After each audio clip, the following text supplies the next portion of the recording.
Août 2020. La marine turque effectue une série d'exercices militaires en Méditerranée orientale, ravivant les troubles entre Ankara et Athènes. Les actuelles tensions entre ces pays sont liées à la découverte d'importants gisements gaziers dans la région. La petite île grecque de Castellorizo empêche les Turcs d'exploiter ces gisements, les eaux entourant l'île étant sous souveraineté grecque. Parmi les navires de l'opération, une frégate du nom de Barbaros, baptisée ainsi en l'honneur d'un célèbre amiral ottoman, Karaydin Barberousse. Au XVIe siècle, Karaydin et ses frères ont terrifié les navires chrétiens dans toute la Méditerranée, par leur activité de corsaires tout d'abord, puis en s'emparant de places fortes de la côte nord-africaine, occupée par des Espagnols. De corsaire à régent d'Alger, puis à grand amiral de la marine turque, l'histoire de Barberousse se confond avec les rapports de force entre grandes puissances du début du XVIe siècle. Revenons donc sur l'histoire des frères Barberousse, et surtout celle de Karaydin, et penchons-nous sur les grandes étapes qui ont mené ce modeste corsaire au statut de véritable héros de l'Empire ottoman.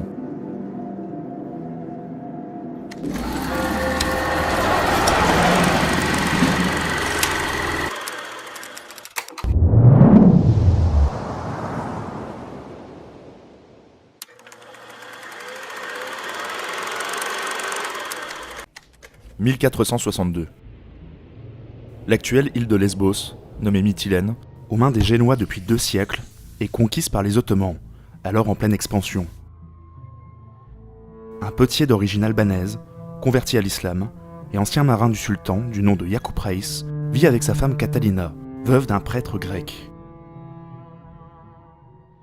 Le couple, qui vit dans la pauvreté, donne naissance à 2 filles et 4 fils, Harouj, Ilyas, Ishak et Karaydin, celui que l'histoire retiendra comme Barberousse.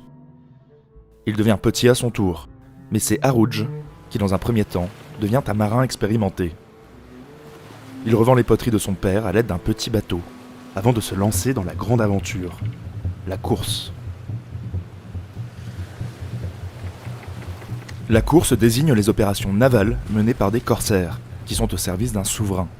Il les autorise à attaquer et piller des navires ennemis grâce à une lettre de marque, et dont une partie du butin lui revient.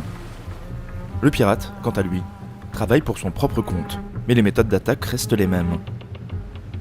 Théoriquement, la course ne s'effectue que lorsque de puissances sont en conflit. Mais une notion plus subtile se développe, le corso, qui permet d'attaquer des navires dont la religion est différente. Le bassin méditerranéen devient alors un théâtre d'affrontements constants entre chrétiens et musulmans. La situation est particulièrement complexe et ne peut se résumer à un simple conflit entre puissances ou religions. Le commerce bat son plein entre les différents acteurs du bassin. Les Italiens de Gênes ou Venise, les Espagnols de Castille ou d'Aragon, les Provençaux commercent tout type de produits avec les rois, sultans, émirs et cheikhs de la côte nord-africaine. Sel, corail, perles, laine, cuir, blé, orge et évidemment or étaient au cœur des échanges. Mais parallèlement, la course contre ceux que les chrétiens nomment les barbaresques bat son plein. Malgré des accords interdisant cette pratique entre certains rois, comme entre Grenade et Tunis, la situation échappe peu à peu à tout contrôle. Les Ottomans, à mesure de leur conquête, commencent à essaimer la Méditerranée de corsaires, afin de pratiquer une guerre larvée contre les attaques chrétiennes constantes. La prise de Constantinople en 1453 change la donne. Désormais, les Ottomans engagent des flottes complètes. C'est dans ce contexte que les frères Barberousse entrent en scène. Harouj parvient à se faire embaucher sur un navire ottoman. Mais l'ordre de Saint-Jean, des Hospitaliers, chargé de protéger les navires marchands chrétiens, notamment vénitiens et génois, depuis leur base de Rhodes, le capture lors d'une attaque. Son frère Ilyas est tué. Harouj est détenu dans la citadelle de Bodrum, puis condamné à ramer sur une galère. Après avoir réussi à s'échapper, il prend le commandement d'un navire et embarque ses 2 frères dans l'aventure de la course. Les 3 frères sillonnent la Méditerranée et commencent à se constituer une flottille. Habiles, parlant plusieurs langues, ils offrent une partie de leur butin, esclaves et marchandises, aux émirs et sultans de la côte nord-africaine. Ils font de l'île de Djerba leur base arrière, tandis que leurs troupes de corsaires ne cessent de grandir, attirés par le prestige des Barberousse et l'appât du gain. Ils rendent compte au futur sultan ottoman Selim Ier, alors calife, qui envoie des soldats des janissaires notamment, pour les aider dans leurs tâches. Contre un tiers du butin livré, le sultan de Tunis leur accorde le droit de s'établir au port de La Goulette, positionné stratégiquement, et d'où ils peuvent plus facilement réparer ou construire leurs fustes et leurs galères. À partir de 1492, Isabelle la catholique impose l'expulsion du territoire des Juifs, puis en 1502, des musulmans qui refusent de se convertir. L'Inquisition espagnole bat son plein. Entre 1504 et 1510, les frères Barberousse convoient des milliers de musulmans et de juifs séfarades de l'Andalousie vers les côtes africaines et l'Empire ottoman. C'est à cette époque qu'Harouj obtient le surnom de Baba Harouj, père Harouj, qui par déformation, au fil du temps, deviendra Barbarossa, et en français, Barberousse. Une autre explication veut que ce surnom soit lié au reflet roux de sa barbe. Kheyr ed-Din héritera de ce surnom, qui lui sera associé pour la postérité. Les frères Barberousse continuent leur activité de course en s'appuyant sur les bases arrières de la Goulette et Djerba. Ils pillent les côtes espagnoles, françaises, siciliennes ou calabraises. En 1504, ils s'emparent de 60 gentilshommes et 300 hommes d'armes espagnols près de Lipari. Ils capturent, par ruse, une galère transportant un gouverneur espagnol en 1509. Durant l'année 1512, en l'espace d'un mois, ils saisissent 23 galiotes. Une lutte sans merci éclate entre les Barberousse et les Espagnols. À partir de 1492 et la prise de Grenade, la reconquista espagnole est terminée. La péninsule ibérique, libérée. Mais au moment où l'on découvre ce que l'on pense encore être les Indes de l'autre côté de l'Atlantique, les raids barbaresques en Méditerranée entravent trop le commerce. Il paraît logique pour la très catholique Espagne de pousser la reconquête en Afrique du Nord, terre anciennement romaine et donc chrétienne sur la fin de l'Empire. La maîtrise du détroit de Gibraltar offre cette possibilité. Dès 1497, Melilla est prise. Et en 1504, le testament d'Isabelle la catholique préconise à ses successeurs de conquérir et de convertir le nord de l'Afrique.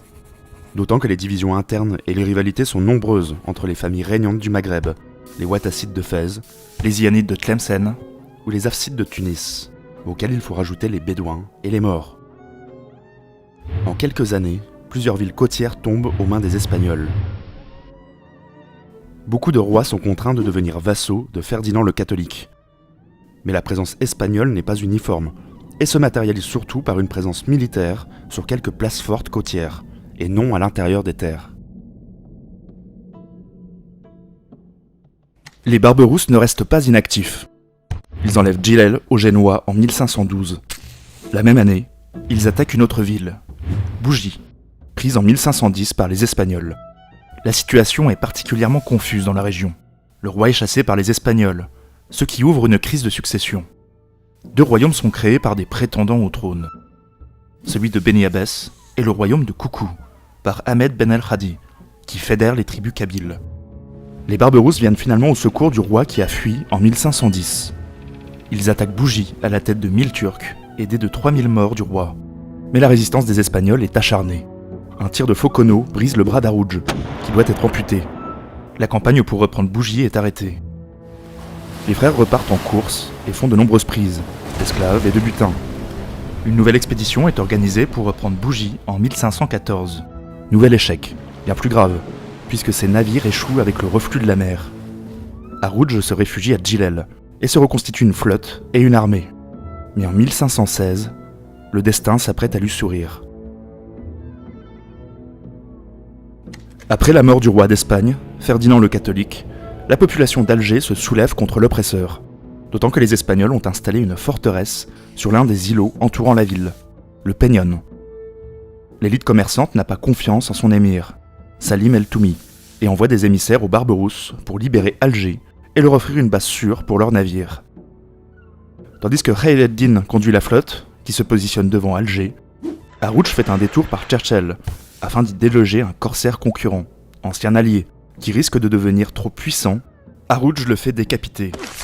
Il entre ensuite dans Alger en libérateur, à la tête de son armée.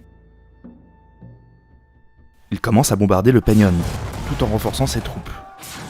3 semaines plus tard, Apprenant que l'émir Salim el-Toumi complote contre lui, Harouj le fait assassiner dans son bain par un homme de main. Ses troupes dévouées l'acclament dans la ville. Harouj devient régent d'Alger. Devant les excès des soldats sur la population, une conspiration se forme contre lui. 22 conspirateurs sont confondus, assassinés sauvagement, et leurs corps traînés dans toute la ville.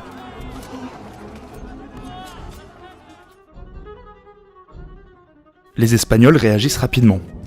8000 hommes sont levés pour déloger le nouveau régent. Harouj réussit à repousser l'assaut par une attaque surprise, qui décime les troupes espagnoles. En une journée, près de 3000 hommes périssent. Souhaitant se tailler un véritable royaume, il étend le territoire à Médéa, Miliana et Ténès. Son aura, déjà grande, s'étend dans tout le Maghreb. Les émissaires zianides du Tlemcen viennent le trouver pour les libérer.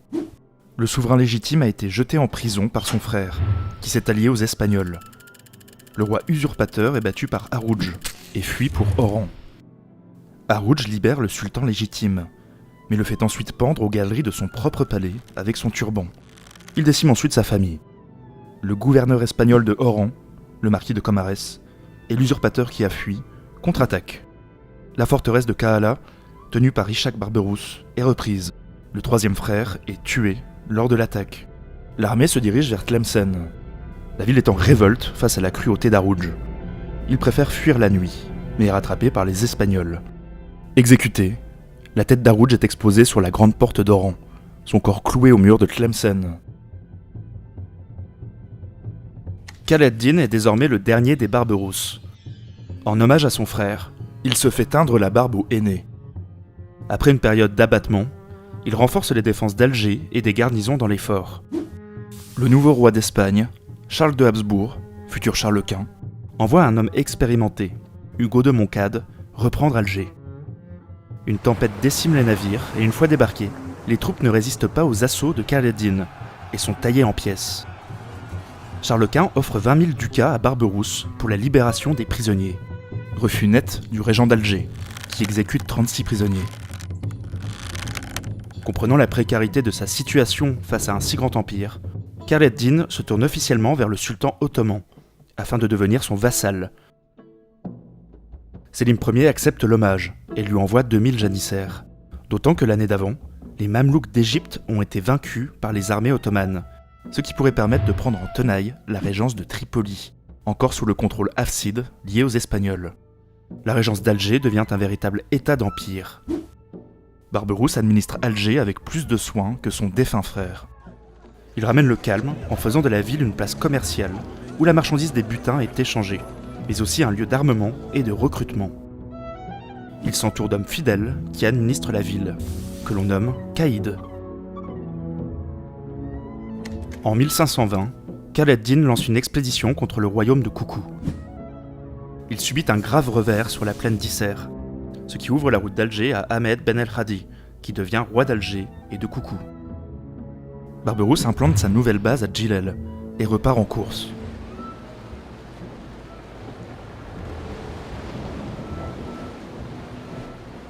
Il prend Kolo et pousse dans les terres jusqu'à Constantine. Il enlève la ville de Beaune l'année suivante. En 1527, il reconquiert Alger, bien aidé par l'assassinat d'Ahmed Ben el-Hadi par ses propres troupes. Il réussit enfin à prendre le Peñón d'Alger, qui résistait depuis tant d'années. Il démolit la forteresse et construit avec les pierres la jetée d'Alger, qui va devenir une base efficace pour les futures expéditions. Un nouvel exploit lui vaut les honneurs du nouveau sultan ottoman, Soliman le Magnifique. Un noble espagnol, Pedro Perandreo, est capturé par un lieutenant de Barberousse. Khaleddin envoie à Soliman l'étendard impérial et quelques chrétiens captifs. Aussitôt, Soliman confère à Barberousse le titre de Bellerbey, mais aussi de Ghazi. Du côté de l'Espagne, l'émoi est considérable. Charles Quint promet alors de détruire Barberousse et de reprendre Alger. Il lance à ses trousses le meilleur amiral chrétien de l'époque, qui va devenir son meilleur ennemi, le Génois Andrea Doria. En 1531, il débarque à Churchill, délivrer les esclaves chrétiens et pille la cité. Il fonde ensuite sur la Dalmatie et emporte quelques villes au sud de la Grèce. Soliman, en lutte contre l'empire voisin des Séfévides, préfère signer un traité de paix avec Charles Quint. Barberousse est alors appelé à Constantinople et s'y rend avec de riches présents. Perçu par certains membres de la cour comme un corsaire sanguinaire, il réussit à convaincre le grand vizir Ibrahim, puissant et influent, du bien fondé de ses actions. Dès lors, Khâr-ed-Dîn est installé au cœur du pouvoir, vit dans un luxueux palais, jouit d'un immense harem et souffle dans l'oreille attentive du sultan. Il est nommé amiral en chef et restructure la flotte de guerre ottomane. Le but de Barberousse est la reconquête de toutes les bases espagnoles en Méditerranée. Avant de se rendre vers l'objectif principal, Tunis, qui résiste toujours aux Ottomans, l'escadre de 40 galères de Barberousse se rend dans le Latium, dans le but d'enlever une princesse célèbre, belle et intelligente, que l'on nomme la Scheherazade de l'Occident, Julie de Gonzague. Elle réussit à s'échapper, mais la région de Fondi est ravagée, avec, comme d'habitude, une grande prise de captifs. Barberousse met ensuite les voiles vers Tunis, qui connaît une énième crise de succession. Khâr-ed-Dîn s'empare assez facilement de la Casbah de Tunis. Mais l'un des prétendants au trône s'est tourné vers Charles Quint, qui envoie 25 000 hommes, dont l'amiral Andrea Doria. Après avoir assiégé la Goulette pendant un mois, Tunis tombe en juillet 1535. L'émir mis en place prête serment à l'empereur, qui entre dans la ville triomphalement. Barberousse fuit et parvient à reconstituer sa flotte à Minorque. Un grand jeu diplomatique va alors s'ouvrir, dans lequel Barberousse va influer grandement. Depuis son accession au trône en 1515, le roi de France François Ier a une obsession, un rêve italien, conquérir le Milanais. Malgré sa victoire à Marignan, les difficultés s'accumulent. Le sacre de Charles Quint, en empereur du Saint-Empire romain germanique, étend considérablement les territoires, ce qui prend la France en tenaille. La rivalité devient personnelle pour François Ier. Tout est bon pour mettre en difficulté l'empereur, et même s'allier avec des musulmans. Cette même année, des ambassades sont envoyées au barbaresque par François Ier, pour qu'ils attaquent le sud de l'Italie, et 2 ans plus tard, un émissaire traite officieusement avec Soliman. La capture de François Ier lors de la défaite de Pavie accélère le processus de rapprochement franco-ottoman. La mère du roi, Louise de Savoie, envoie une ambassade officielle, chargée de présents, à Constantinople. Après la libération du roi de France sur de fausses promesses, les tractations continuent. Elles aboutissent, en 1536, aux capitulations. Accord franco-ottoman permettant aux navires français de naviguer librement dans les eaux turques, et confie au roi de France la protection des lieux saints et des chrétiens de l'Empire ottoman.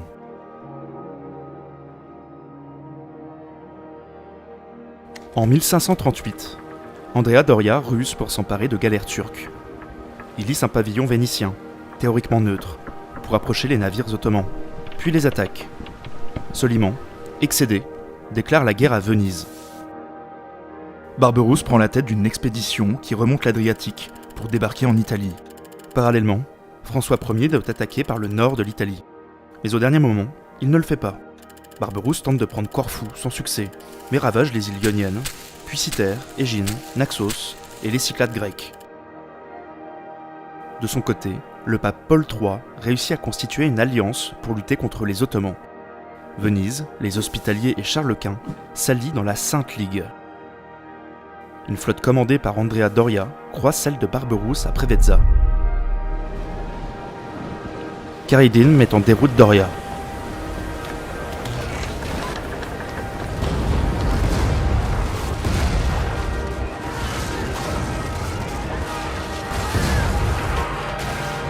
Venise, voyant qu'elle a trop à perdre, se retire de la coalition et traite avec Soliman. Apprenant que François Ier et Soliman avaient conclu un accord militaire en 1541, Charles Quint décide d'en finir avec le repère de Barberousse, Alger.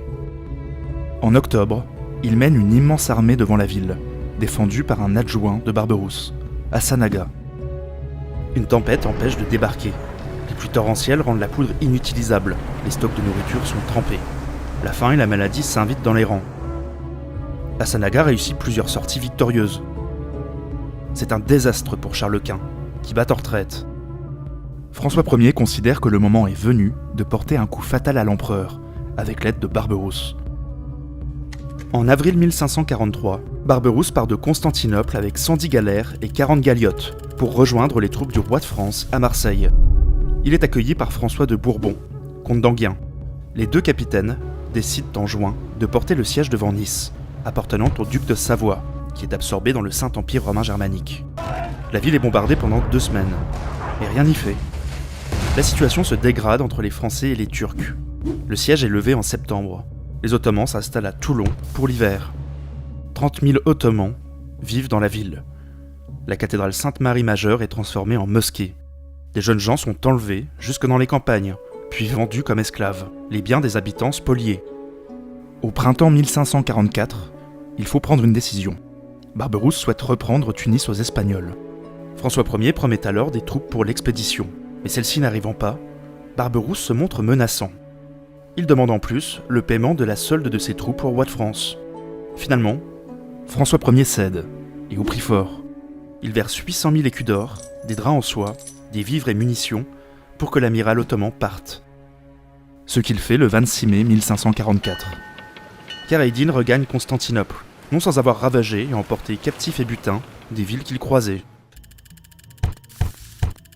François Ier, de son côté, humilié par Barberousse et la puissance ottomane, signe le traité de Crépy avec Charles Quint, s'engageant à combattre les Ottomans. Désormais septuagénaire, Barberousse repart aussitôt en course et réussit un nouvel exploit impressionnant. Il capture à Minorque 6000 Espagnols.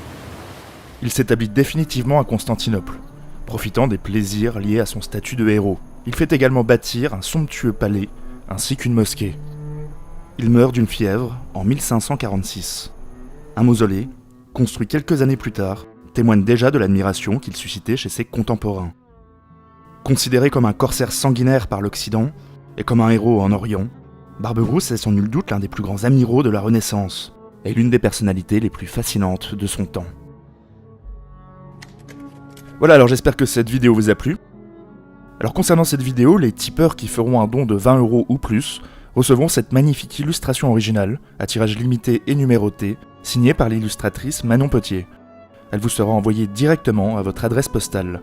Donc n'hésitez surtout pas à vous rendre sur la page Tipeee pour plus d'infos.